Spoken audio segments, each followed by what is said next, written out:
ನಡೆಯುತ್ತಿರುವ ಸಂಭ್ರಮದ ಗಣರಾಜ್ಯೋತ್ಸವಕ್ಕೆ ಆಗಮಿಸಿದ ಸರ್ವರಿಗೂ ಪ್ರೀತಿಯ ಸ್ವಾಗತ ಕೋರುತ್ತಾ ಪ್ರತಿಯೊಬ್ಬರಿಗೂ ಗಣರಾಜ್ಯೋತ್ಸವದ ಹೆಮ್ಮೆಯ ಶುಭಾಶಯಗಳು.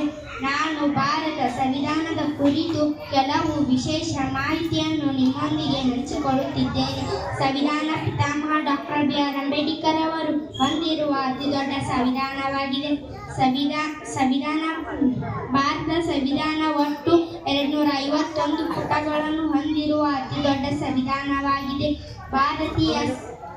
ಭಾರತೀಯ ಸಂವಿಧಾನದಲ್ಲಿರುವ ಒಟ್ಟು ಪದಗಳು 7,77,369 ಹಾಗೂ ಸಂವಿಧಾನವನ್ನು ರಚಿಸಲು 2 ವರ್ಷ 11 ತಿಂಗಳು 18 ದಿನ ಸಮಯ ಬೇಕಾಯಿತು. ಸಂವಿಧಾನ ಪುಸ್ತಕವು 3 kg 75 ಗ್ರಾಂ ಇದೆ ಹಾಗೂ ಸಂವಿಧಾನವನ್ನು ರಚಿಸಲು 6,40,00,000 ರೂಪಾಯಿ ಖರ್ಚಾಗಿದೆ. ಈ ಕರಡು ಸಂವಿಧಾನವನ್ನು ಪರಿಶೀಲಿಸಲು ತೆಗೆದುಕೊಂಡ ದಿನ 114 ದಿನ. ಈ ಸಂವಿಧಾನ ಜಾರಿಯಾದದ್ದು ಜನವರಿ 26, 1950ರಂದು.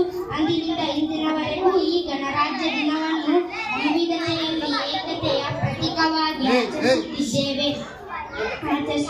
ಭಾರತ ಸಂವಿಧಾನ ವಿಶ್ವದ ಅತಿದೊಡ್ಡ ಸಂವಿಧಾನವಾಗಿದ್ದು ಕೈಬರಹದ ಇಂಗ್ಲಿಷ್ ಮತ್ತು ಹಿಂದಿ 2 ಭಾಷೆಗಳಲ್ಲಿದೆ. ಅಂತಹ ಅಮೂಲ್ಯವಾದ ಸಂವಿಧಾನ ಕಾಪಾಡೋಣ. ಜೈ ಸಂವಿಧಾನ, ಜೈ ಅಂಬೇಡ್ಕರ್, ಜೈ ಗಾಂಧೀಜಿ.